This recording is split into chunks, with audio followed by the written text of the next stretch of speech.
mga balita. Time out muna tayo. Sa mga seryosong balita, narito na ang ating Andar Hit List for the day. Oh yeah! Oh yeah! 5 Pinoy po nag-apply para tumira sa planeta Mars. One-way ticket to, kaya wala nang balikan. Sino ba naman Pinoy ang ayaw makapunta sa Red Planet, diba? Oo nga, sino ba naman ang ayaw? Kaya ngayong gabi hatid sa inyo ng Andar ng mga balita ang top 5 na dahilan kung bakit gusto ng mga Pinoy na manirahan sa planetang Mars. Narito ang mga yan. Sa number 5, para makapagbigay ng karangalan sa bansa, biruin mo, di na kailangan pang makipagsuntukan gaya ni Pacquiao. Mag-upload ka lang ng video, instant celebrity ka na, saan ka pa? Sa number 4, walang mahanap na trabaho dito sa Pilipinas. Ilan sa mga Pinoy na nag-a-apply tumira sa Mars ay isang registered nurse at isang engineer. Oh, bakit? Siyempre, dahil ikaw ang isa sa mga unang tao sa Mars, may trabaho ka.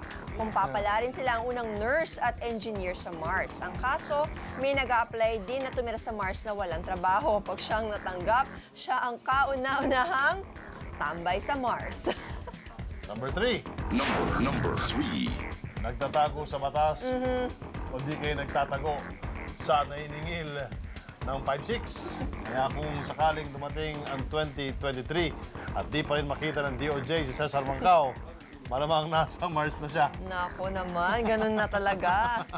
Sa number 2, nabusted ng nililigawan. Kaya niya gustong pumunta sa Mars dahil nagbabaka sakali siya na baka sa ibang planeta niya mahanap ang mailap na pag-ibig. Ang layo naman. Ang di niya lang alam pagdating niya sa Mars, mababusted pa rin siya. Mas guwapo pa raw kasi ang alien kesa sa kanya. Aray. At ang number 1, na dahilan ng mga Pinoy kung bakit gusto nilang tumira sa Mars ay walang brownout sa Mars. Dahil walang kuryente. Kasi walang kuryente, paano magba-brown out? Meron akong gusto ipadala sa Mars. Talaga? Oo. Sino? Ibubulong ko siya mamaya. Sige.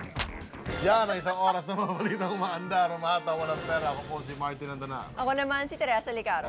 Oy, tuloy-tuloy pa rin po ang balitaan sa News 5 everywhere, mga kapatid. Bisitahin lang po ang news5.com.ph. At mula sa News Headquarters ng Pilipinas, Aksyon TV, saan man, kailan man. Kapatid, buenas noches, mga